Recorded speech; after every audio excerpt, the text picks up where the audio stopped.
Selamat pagi jemaat yang dikasihi Tuhan, secara khusus jemaat GBKP Klasik Jakarta Kalimantan dimanapun Anda berada. Salam sehat dari kami semuanya. Hari ini kita berjumpa lagi dalam Sapaan Teduh, renungan pagi yang akan bisa menguatkan kita, memotivasi kita, memberikan semangat bagi kita.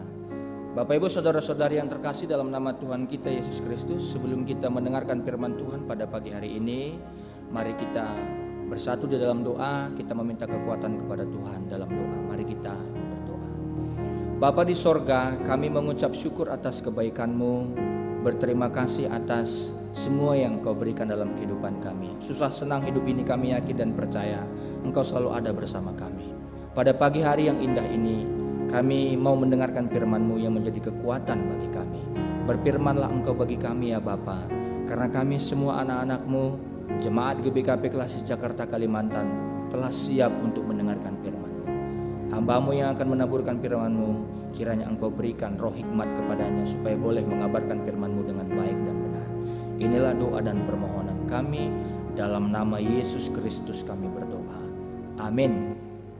Bapak Ibu Saudara-saudari yang terkasih dalam nama Tuhan kita Yesus Kristus, firman Tuhan yang sampai kepada kita pada pagi hari ini diambil dari Imamat 9 ayat 1 sampai 11. Namun kami akan membacanya khusus 2 ayat saja karena ini yang membingkai Imamat 9 ayat 1 sampai 11, yaitu di ayat 6 dan 7. Saya akan bacakan ayat 6 dan 7. Demikian firman Tuhan. Kata Musa, inilah firman yang diperintahkan Tuhan kamu perbuat, agar kemuliaan Tuhan tampak kepadamu. Kata Musa kepada Harun, datanglah mendekat kepada mezbah, olahlah korban penghapus dosa dan korban bakaranmu, dan adakanlah pendamaian bagimu sendiri dan bagi bangsa itu. Sesudah itu olahlah persembahan bangsa itu, dan adakanlah pendamaian bagi mereka seperti yang diperintahkan Tuhan. Shalom bagi kita semua, salam sehat dari kami kepada semua jemaat GBKP Klasik Jakarta Kalimantan dimanapun berada. Kiranya pada pagi hari yang indah ini kita terus bersemangat, bersukacita, termotivasi untuk terus menjalani hidup bersama Tuhan.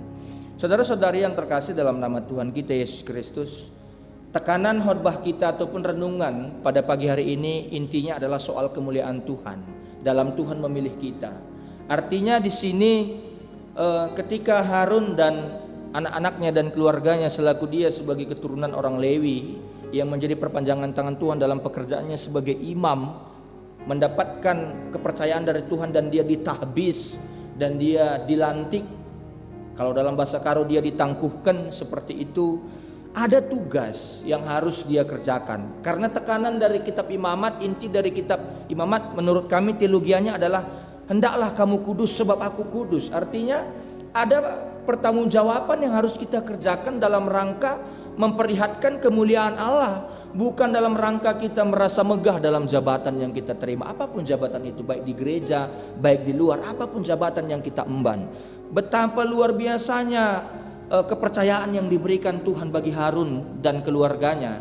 Dan kalau kita lihat Bapak Ibu saudara-saudari yang terkasih dalam nama Tuhan kita Yesus Kristus, dalam ayat 10, karena ketidakpatuhan ataupun mungkin kesembronoan, karena kesembarangan, mungkin karena sembarangannya anak dari Harun yaitu Nadab dan Abihu dalam memberikan persembahan kepada Tuhan yang tidak pantas, maka mereka terbakar oleh api dan mati detik itu juga. Artinya ada korelasi, ada hubungan dalam rangka kita memahami panggilan Tuhan dan pemilihan Tuhan, dan kita ditahbis, kita ditetapkan, kita dipercayakan oleh Tuhan. Kita harus berlaku hidup kudus, kita harus berlaku seperti apa yang diinginkan Tuhan. Karena sejarah kitab Imamat mengatakan bahwa mereka dibuang, menurut para imam-imam pada saat itu mereka dibuang karena mereka tidak berlaku seperti apa yang diinginkan Tuhan. Bukan Tuhan itu ingin kita sempurna, tapi paling tidak kita bisa secara perlahan-lahan meminta kekuatan kepada Tuhan. Tandanya Tuhan selalu menemani kita menghapus dosa kita, maka kita mengucap syukur kepada Tuhan. Lalu ketika mereka kembali dari pembuangan, maka disusunlah kitab imamat ini sebagai sebuah restorasi keagamaan, sebagai sebuah pembaharuan iman, pembaharuan kerohanian. Bahkan bagaimana kehidupan imam-imam pun diatur sedemikian rupa. Karena mungkin saja sebelum masa pembuangan banyak mungkin kehidupan imam-imam yang bercelak. Mungkin kita ingat bagaimana kehidupan anak-anak Imam Eli seperti Hofni dan Pinehas. Jadi dalam renungan yang ini kita melihat beberapa unsur dari penahbisan Harun serta anak-anaknya yang sesuai dengan penahbisan hamba Tuhan pada masa sekarang ini. Siapapun itu hamba Tuhan, karena kita semuanya hamba Tuhan, tidak tergantung kepada pendeta, pertudiakan, semuanya hamba Tuhan, meskipun tata caranya berbeda.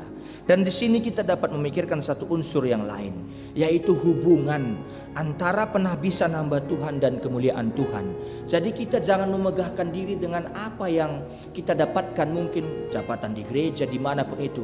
Kita harus memperlihatkan kabot, kemuliaan Tuhan. Kabot itu dalam bahasa Ibrani diterjemahkan ke dalam bahasa Indonesia itu adalah kemuliaan Tuhan, memancarkan kemuliaan Tuhan. Sebab setiap penahbisan hamba Tuhan, ketika Tuhan memberikan kepercayaan, disitulah penyataan kemuliaan Tuhan. Hari ini kita mau nyatakan kemuliaan Tuhan. Lewat apa? Pekerjaan yang Tuhan berikan kepada kita, yang Tuhan percayakan untuk kita emban. Harus kita perlihatkan kekudusan Tuhan, harus kita perlihatkan kebaikan Tuhan. Seorang hamba dipanggil, dipilih, diperlengkapi dan dikuasai untuk melaksanakan pekerjaannya sebagai hamba Tuhan dimanapun dia berada.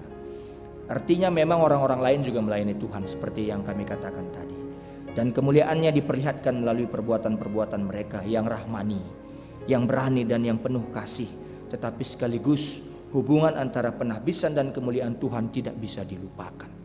Artinya kepercayaan Tuhan itu harus kita terapkan, harus kita ejawantahkan dalam kehidupan ini, seperti itu. Karena penahbisan bukan peristiwa yang berdiri sendiri, sebaliknya harus dianggap sebagai permulaan suatu tugas yang akan dilaksanakan pada masa depan. Dan hamba Tuhan yang diurapi harus berusaha supaya perbuatan dan ucapannya adalah untuk kemuliaan Tuhan. Inilah tekanannya pada hari ini, saudara-saudara yang terkasih. Mari kita pada pagi hari ini memulai aktivitas kita supaya kita terus memancarkan kemuliaan Tuhan, menyatakan kemuliaan Tuhan dalam hidup kita pribadi lepas pribadi. Mari kita bersatu dalam doa, kita berdoa. Bapa di sorga, terima kasih Bapa, Kau telah memberikan kami kekuatan, memberikan kami kepercayaan untuk mengemban tugas sebagai anak-anak, untuk menyatakan kemuliaan-Mu. Karena Engkau kudus, maka kami juga harus kudus, dan kami harus selalu berpatokan kepada-Mu. Kuatkanlah kami pada hari ini untuk selalu mengabarkan kemuliaan-Mu ya Bapa. Inilah doa dan permohonan kami. Dalam nama Yesus kami berdoa dan bersyukur. Amin.